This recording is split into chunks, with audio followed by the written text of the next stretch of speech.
네, 오늘도 주신 말씀 통해 은혜 누리시기 바랍니다. 네, 이렇게 새벽 제단을 사모하여 예배의 자리 그리고 또 기도의 자리에 나오신 우리 성도님들 주님의 이름으로 환영하고 또 축복합니다. 네. 오늘 저희가 읽은 본문인 느헤미야 8장에서는 70년간의 바벨론 포로 생활을 마치고 귀환한 이 이스라엘 백성들이 새해 첫날을 맞아서 이 예루살렘 수문 앞 광장으로 모여들게 됩니다. 그리고 학사이자 제사장이었던 에스라의 인도로 예배를 하나님께 올려드리는 그러한 장면이 등장합니다. 그런데 이때 하나님께서 이스라엘 공동체에 아주 특별한 은혜를 부어 주셨습니다. 그 장면이 어떤 장면이냐면 9절 말씀인데요. 9절의 첫 문장을 보면 이렇게 기록되어 있습니다. 우리 9절 첫 문장 한번 읽어볼게요. 시작. 백성이 율법의 말씀을 듣고 다 우는지라. 아멘. 한 번 더. 백성이 율법의 말씀을 듣고 다 우는지라. 이게 무슨 말이에요? 하나님의 말씀을 들을 때 이 이스라엘 백성들에게 회개의 영이, 회개의 역사가 일어났다는 거예요. 말씀을 듣고서 울었다라고 하는 것은 하나님의 영이 말씀을 통해서 내 마음을 어루만져 주기 시작하였다는 것입니다. 그리고 내가 하나님의 말씀에 믿음으로 반응하게 되었다라는 것을 의미합니다. 말씀을 모를 때는 이스라엘 백성들이 아무 생각 없이 바벨론의 생활에, 그들의 문화에 동화되어 아무 생각 없이 막 살았는데 오늘 이렇게 율법의 말씀을 듣고 나니 내가 그렇게 막 살았던 그 삶이 너무나 부끄러워졌고 주님 앞에 죄송하면서 아주 다양한 여러 감정들이 일어나게 되었던 것입니다. 그러다 보니 이 이스라엘 백성들이 자신도 모르게 눈에서 눈물이 흐르게 되었고 하나님 앞에 내가 범죄하였음을 깨닫게 되었고 내가 다시금 하나님께 돌아가야겠다라는 마음의 의지가 생겨났다는 것입니다. 이것이 바로 말씀의 능력입니다. 히브리서 기자는 말씀에 대해서 이렇게 선포합니다. 히브리서 4장 12절인데요. 우리 같이 한번 읽어보겠습니다. 시작. 하나님의 말씀은 살아있고 활력이 있어 좌우에 날선 어떤 검보다 예리하여 혼과 영과 및 관절과 골수를 찔러 쪼개기까지 하며 또 마음의 생각과 뜻을 판단하나니. 아멘. 하나님의 말씀은 그저 우리에게 주어진 텍스트가 아니라는 거예요. 하나님의 말씀은 살아계신 하나님 자체라는 거예요. 하나님이 우리에게 당신의 모습을, 당신의 뜻을, 당신의 계획을 보여주셨는데 하나님이 특별히 우리가 그것을 알아들을 수 있도록 우리의 언어로 그렇게 표현해 놓으신 것이 바로 우리가 보고 있는 말씀이라는 것입니다. 사랑하는 성도 여러분, 하나님의 말씀은 살아 있습니다. 활력이 있고 생명력이 있습니다. 그리고 그 어떤 검보다도 예리하여 우리의 마음을, 우리의 심령을 쪼개기까지 하는 말씀의 능력이 있다는 것입니다. 하나님의 말씀을 듣고 그 말씀으로 인하여 울어본 경험이 있으십니까? 만약에 있다면 그것이 언제인지 기억하고 계십니까? 혹시 우리의 마음이 냉랭하고 돌처럼 굳어져서 아무리 말씀이 선포되어져도 아무리 그 말씀이 우레와 같이 천둥과 같은 소리로 우리에게 내려 꽂힐지라도 우리의 마음이 너무 강팍하여 허공에서 그것을 다 튕겨내고 있지는 않은지 이 시간 우리의 마음을 되돌아보아야 합니다. 오늘 이 새벽에 우리의 묵은 마음을 기경하고 말씀의 조명을 받아 하나님께 날마다 하나님과 동행하며 하나님과 함께 더불어 주님의 뜻을 이 땅 가운데 이루어가는 귀하고 복된 삶을 살아가시기를 주님의 이름으로 축복합니다. 저는 오늘 설교의 포인트를 이렇게 잡아봤는데요. 하나님께 소망을 둔 사람은 그분의 말씀을 사모한다는 것입니다. 우리 한번 따라해 볼게요. 하나님께 소망을 둔 사람은 그분의 말씀을 사모한다. 그분의 말씀을 간절히 사모할 수밖에 없다는 거예요. 이 느헤미야와 이스라엘 백성들이 성벽을 재건하기 위한 이 준비 과정에서부터 공사가 완료되기까지 이스라엘 백성들이 겪어야 했던 마음의 고생은 사실 이루 말할 수가 없었을 것입니다. 작정하고 덤벼드는 회방꾼들 때문에 성벽 공사가 중단될 뻔한 적도 있고, 형제자매 사이에 이러한 고리대금업이 성행하면서 그 빚을 갚지 못해서 동족끼리 팔려가는 인신매매가 이루어지기도 하는 상황에 놓여졌었습니다. 지도자들이 백성을 착취하는 그러한 만행으로 인해 이스라엘 백성들의 경제는 파탄날 지경이었고, 백성들의 삶은 점점 피폐해졌던 그러한 경험 역시 하였습니다. 그런데 느헤미야와 이스라엘 백성들은 이러한 모든 어려움들을 아주 잘 견뎌내고 잘 이겨냈습니다. 특히 느헤미야는 자신이 총독의 녹을 포기하는 그러한 헌신을, 그러한 희생을 보여주기도 하였습니다. 아마도 성경에 기록되어 있지는 않지만 정말 눈물 없이 들을 수 없는 그 어떠한 뒷이야기들, 에피소드들이 그 당시에 많이 펼쳐졌을 것입니다. 한마디로 성벽 재건은 그저 우리가 이렇게 글로 읽는 것처럼 쉽게 주님의 은혜로 쉽게 이루어진 것이 아니라 정말 이스라엘 백성들의 피와 땀과 눈물이 서려 있는 역사적인 일이었다는 것입니다. 그렇기 때문에 보통은 이 정도의 중대한 일, 이 정도의 역사적인 일이 마무리되면 보통 기본적인 공동체는 어떻게 하죠? 공로패나 감사패를 만들어서 누가 무엇을 했고 누가 무엇을 했고 이렇게 은혜로 우리가 이걸 잘했습니다 하면서 공을 나누며 축제를 연다든지 다 같이 함께 즐길 법도 한데, 오늘 말씀의 주인공들인 이스라엘 백성들은 그러지 않았다는 거예요. 이스라엘 백성들은 오히려 지도자가 모이라 하는 것도 아닌데 스스로가 자발적으로 수문 앞 광장에 모여 하나님의 말씀을, 하나님의 율법을 우리에게 들려달라라고 이 에스라에게 요청을 하고 있습니다. 오늘 본문 1절 말씀 우리 같이 한번 읽어볼게요. 1절입니다. 시작. 이스라엘 자손이 자기들의 성읍에 거주하였더니 7째 달에 이르러 모든 백성이 일제히 수문 앞 광장에 모여 학사 에스라에게 여호와께서 이스라엘에게 명한 모세의 율법책을 가져오기를 청하매. 아멘.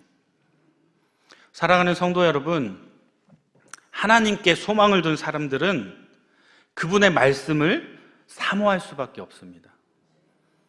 그분의 뜻을 알기 위해 안간힘을 쓰고 애쓰고 치열하게 노력할 수밖에 없습니다. 그 이유가 무엇일까요? 역사적으로 예루살렘 성벽은 완성이 되어졌습니다. 그런데 사실 그들의 안전이 이 성벽이 보장해 주는 것일까요? 이들이 성벽을 지었음으로 말미암아 이제 안전을 누리는 것일까요? 이스라엘 백성들은 너무나 잘 알고 있었습니다. 이 보잘것없는 성벽이 나의 안전을 책임져 주지 못한다. 우리가 하나님의 뜻을 알고 하나님과의 올바른 관계 가운데 하나님과 인격적인 관계를 맺어 갈 때, 그때 이러한 성벽이 없어도 하나님께서 우리 안전을 책임져 주신다라는 것들을 이스라엘 백성들은 알고 있었던 것입니다. 성벽이 없을 때, 아무것도 없을 때 성전을 짓고 성벽을 짓고, 원래대로라면 성벽을 제일 먼저 짓고, 원래대로라면 외적의 이방인의 침략을 먼저 막는 공사를 했어야 돼요.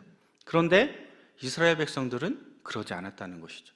왜냐하면 자신들의 안전을 책임져 주는 분은 하나님이시라는 걸 그들은 본능적으로 알고 있었다는 것입니다. 사랑하는 여러분, 지금 여러분들의 안전은 무엇으로부터 보장받고 계십니까? 여러분들이 가지고 있는 재산입니까? 여러분들이 가지고 있는 그 무엇입니까? 우리가 오직 주의 말씀을 통해 안전해질 줄 믿습니다. 다시 본론으로 들어가서 3절 말씀에 보면 에스라가 수문학 광장에서 새벽부터 정오까지 율법책을 읽고 이렇게 읽을 때 이스라엘 백성들은 모두 다 하나같이 일어나서 경청하며 이 말씀에 집중했다는 것입니다. 이러한 본문은 적어도 그들이 6시간 이상, 여기서 말하는 새벽이란 이제 우리가 생각하는 새벽과는 조금 다를 수 있는데 이스라엘 백성들이 보통 생각하는 새벽은 동이 트기 직전, 해가 뜨기 직전. 어쨌든 이른 아침이라는 것이죠. 그러면 적어도 우리의 계산법으로 6시간 이상 이들이 일어서서 주님의 말씀에 집중하며 그 말씀을 경청하고 있었다는 것입니다. 이것은 당시 이스라엘 백성들이 하나님의 말씀에 대해 어느 정도 간절함으로 얼마나 그 말씀을 사모하며 그 자리에 서 있었는지를 깨닫게 해주는 대목입니다. 오늘날에는 예배가 1시간만 넘어가면 예배가 길어졌어, 우리 목사님 말이 너무 많아 라는 말들이 은연중에 들려오게 됩니다. 목사님 설교 좋다고 소문난 대제자 광성교회에서도 제가 그런 말을 들었어요. 예배 시간이 너무 길다고. 그래서 왜요? 많이 바쁘셨어요? 어디 가셨어야 돼요? 배고파 죽겠는데. 제가 이런 말도 들었습니다. 오늘날에는 예배가 1시간만 넘어가면 너무 길다고 불평하는 분들이 우후죽순처럼 생겨나고 있어요. 이러한 오늘날의 풍조는 본문에 등장하는 이스라엘 백성들의 모습과는 아주 극명한 대조를 우리에게 보여주고 있습니다.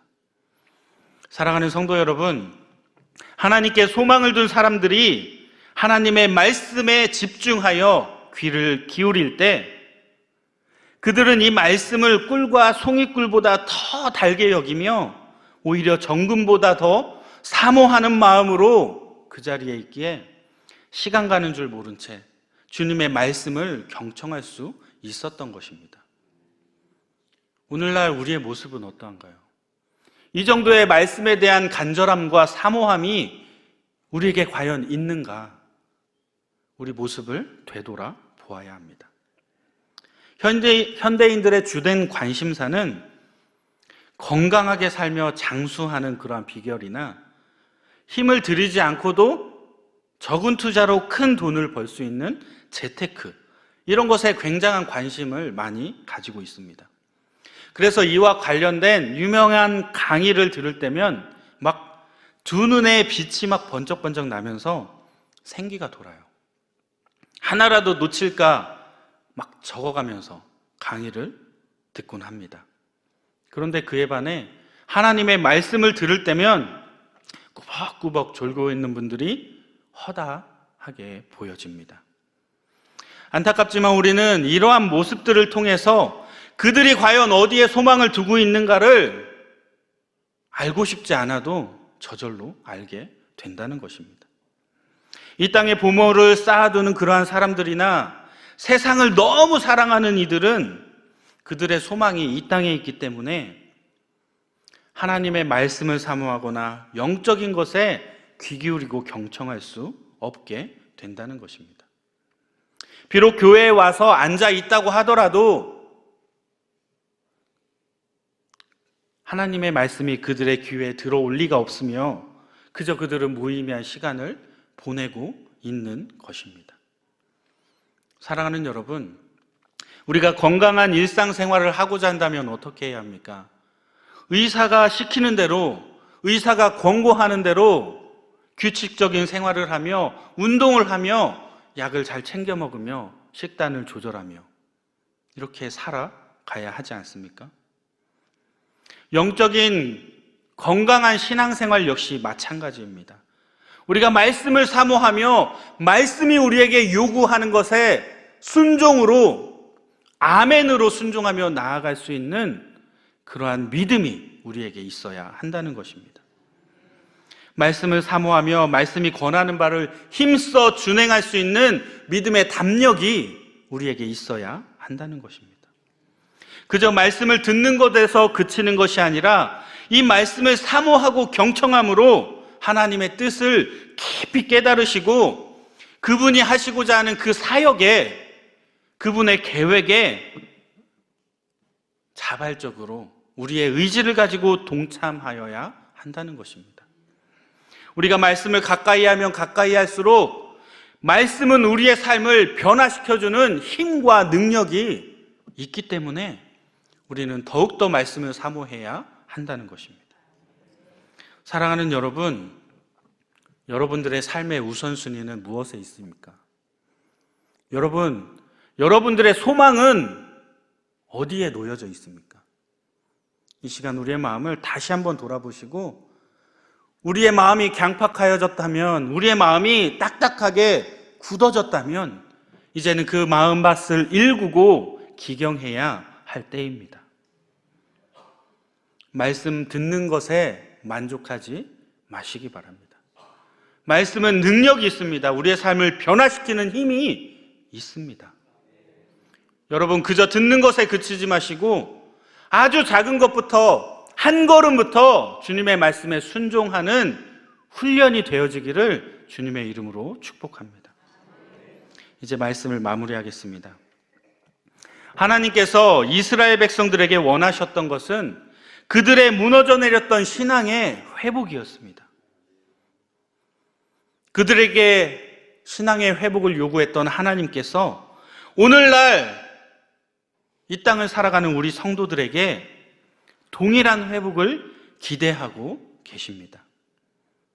우리가 그러한 회복을 누리고 회복을 경험하기 위해서는 우리가 더욱더 말씀을 사모하며 그 말씀에 믿음으로 응답하는 가운데 삶의 변화된 모습으로 한 걸음 한 걸음 하나님 기뻐하시는 일을 이 땅 가운데 일구어 가셔야 한다는 것입니다.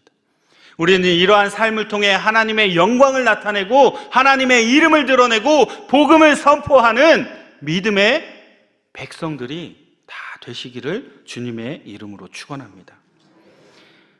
늘 말씀과 동행함으로 날마다 믿음의 승리와 돌파를 이루어내는 저와 여러분들 되시기를 주님의 이름으로 축원드립니다. 우리 이러한 기도 제목을 놓고 함께 기도하기 원하는데, 우리가 정말 말씀을 간절히 사모하는 마음이, 그 간절함이 우리에게 있게 해달라고 이 시간 기도했으면 좋겠습니다. 그저 매일같이 홍수와 같이 쏟아지는 말씀들이 아니라 내 마음판에 깊이 새겨지고 박히는 하나님의 레마의 말씀이 내 삶을 바꾸고 내 인생을 뒤집어 엎는 그 놀라운 주님의 말씀이 내 마음판에 새겨지게 해달라고 이 시간 우리 다 같이 주여 한번 부르짖은 후에 기도하겠습니다. 주여! 할렐루야. 사랑의 주님, 오늘도 주님 우리에게 회복을 원하시는 주님, 이스라엘 공동체의 모습을 통하여 우리가 우리의 삶을, 우리의 마음을, 우리의 마음의 자세를 다시 한번 돌아보게 하시니 감사를 드립니다. 이스라엘 백성들이 6시간이나 되는 그 시간을 다리도 아픈 채 일어서서 주님의 말씀을 집중하여 경청할 수 있었던 이유는 그들에게 그러한 간절함이 있었고 그들에게 그러한 사모함이 있었기 때문임을 깨닫습니다. 우리에게도 그러한 간절한 마음을 허락하여 주옵소서. 말씀에 대한 욕심을 갖게 하여 주시고 말씀에 대한 간절함을 갖게 하여 주시고 주님의 말씀이 나의 삶 가운데 꿀과 송이꿀보다 더 달게 느껴져서 주님의 말씀을 가까이 하는 복 있는 인생을 살아가게 하여 주옵소서. 주님, 내가 주님의 말씀을 사모하기 원합니다.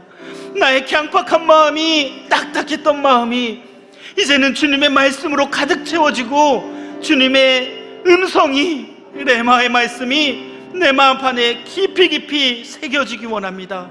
주여, 말씀하여 주셔서 오늘도 주님 말씀에 순종의 걸음을 내디딜 수 있는 은혜를 베풀어 주옵소서. 할렐루야. 사랑의 주님, 감사와 영광을 올려드립니다. 이스라엘 백성들에게 원하셨던 신앙의 회복이 오늘날 우리에게도 일어나기 원합니다. 오늘날 우리 역시도 주님의 말씀을 사모하며 간절히 그 말씀을 붙잡음으로 말씀이 내 삶의 원동력이 되어지게 하여 주시고, 말씀이 나의 삶을, 나의 인생을 뒤집어 엎어 하나님의 영광을 나타내며 하나님과 날마다 동행하는, 승리하는 믿음의 돌파를 이루어내게 하여 주옵소서. 저희의 삶 가운데 늘 함께 하여 주셔서 늘 말씀과 동행함으로 말씀이 내 삶의 주인이 되어지게 하여 주시고, 이 말씀을 통하여 내가 주님의 능력이 나의 삶 가운데 드러나고 나타나게 하여 주옵소서. 날마다 천국을 일구어 가기 원합니다. 주님 기뻐하시는 주님의 계획 가운데 동참하게 하여 주셔서 이 땅이 하나님의 공의와 하나님의 정의가 넘쳐나는, 하나님 통치가 이루어지는 천국으로 바뀌어 가는데 쓰임받을 수 있는 은혜가 있게 하여 주옵소서. 오늘 이 하루도 함께 하여 주실 줄 믿사오며 우리 주님 예수 그리스도 이름으로 기도드립니다. 아멘. 주여, 주여, 주여. 할렐루야. 사랑의 주님, 오늘도 우리를 붙잡아 주셔서 오늘도 주님의 말씀 가운데 살아가게 하시니 감사를 드립니다. 이 땅에 주님의 말씀이 너무나도 넘쳐나서 내 마음 가운데 새겨지는 말씀이 없습니다.